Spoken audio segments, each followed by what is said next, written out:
Hi, welcome to my channel. Today I'm talking about my under eye skincare regime. What do? I don't do that much at all, but the things that I do I think are really effective. So I started using tretinoin 8 years ago. So I started using it, I was 45, I'm 53 now. And I was using it under my eyes to start with, and people were saying, oh, you shouldn't do that, it's too strong. I've never had a problem with it. So I just dab a little bit under my eyes. What I've started doing in the last year is using it with castor oil. This castor oil that I use from Fushi, I don't know if that's a good brand or not, but it seems to be. So I put that on first, and then I'll put my tretinoin over the top of it. I don't do it every night, I do it about 3 or 4 nights a week.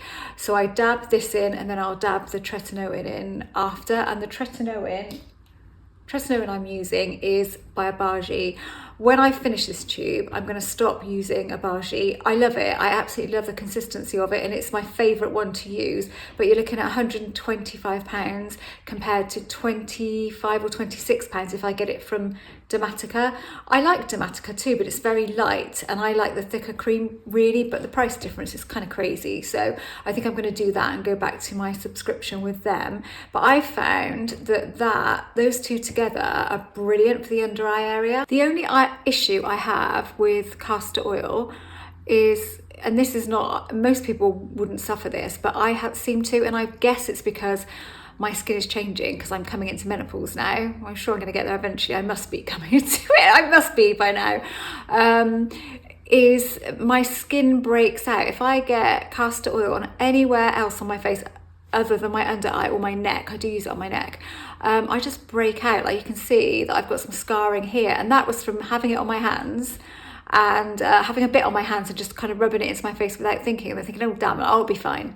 Every time I've done that, I break out, I'll get a spot. So I either get really small, tiny little pimples, which I can kind of exfoliate away, or I get a full-on spot. So I don't know why that is. I used to use all kinds of oil on my face, and I never had a problem, but I do now. So I just stick to that under eye area. So I'm going to carry on doing that. I love castor oil. I think it's an amazing product. I really, really wish that I could use it on the rest of my face. I have seen people on YouTube say that you shouldn't put it under your eyes, but I've not had a problem with it. And I just thought, well, that's half the point for me, is keeping that area smooth. So I can't say, like, there's no point in me putting a before and after up, because there was nothing wrong with my under eye to start with. I've always had, up until that 45, my eyes under eye area was smooth. So but I just wanted to keep it that way. So I don't know if I hadn't been using it, if it would be any different. I have no idea. I don't know.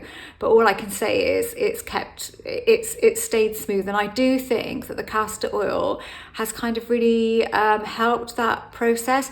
I think that actually the castor oil has helped diminish some more of the fine lines, more so than the tretinoin even.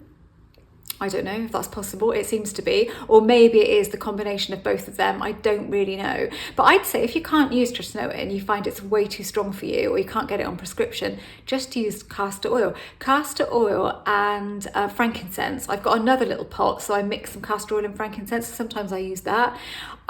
Frankincense is really to sort of decrease the sort of puffiness and dark circles under your eyes, and I don't get that, but I like using it anyway. So I don't know whether I'm actually getting any benefit from the frankincense myself. I like it, so I have two different, I use that one generally, but sometimes I use the mix that I've done of castor oil and frankincense.